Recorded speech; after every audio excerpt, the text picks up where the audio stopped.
exposed to these physics problems for quite a while already. So the material in here is not necessarily new.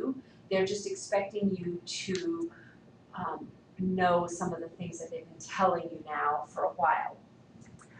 H is the height, you know that. V sub O is the initial velocity, and H sub O is the initial height, okay?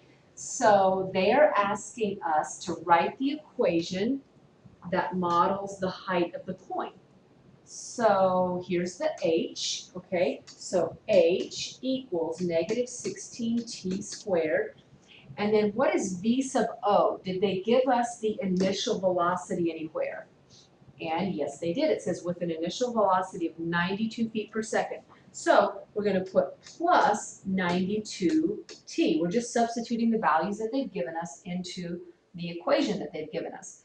Do we know the initial height? H sub O is the initial height. And yes, we do, because it says it's tossed from the top of a 100-foot tall building. So we know that the initial height is 100. So that's actually pretty easy to get set up. Now it says find the time when the coin will reach the ground. So we want to know what will the height be when the coin is on the ground. Well, the height will be 0. So that's how we can solve this problem.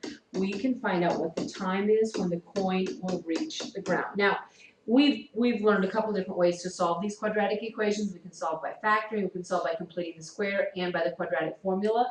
I think for this one, the quadratic formula is still going to be the most straightforward way. At least that's what I used. So I'll set it up for you, but then I'm going to make you figure out how to do it. So negative b plus or minus the square root of b squared minus 4ac all over 2a.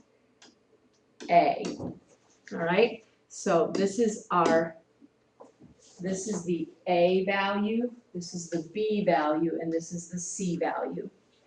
Okay, so negative b, so there's 92, plus or minus the square root of b squared minus 4a. A is negative 16, t, whoops, negative 16. C, I meant to say, is 100, and then A is negative 16. Now, as usual, you will get two answers because it's a quadratic equation. The one that, if you end up with a negative one, you should throw that one out because you can't have negative time. All right? The rest you're on your own for. I hope this helped.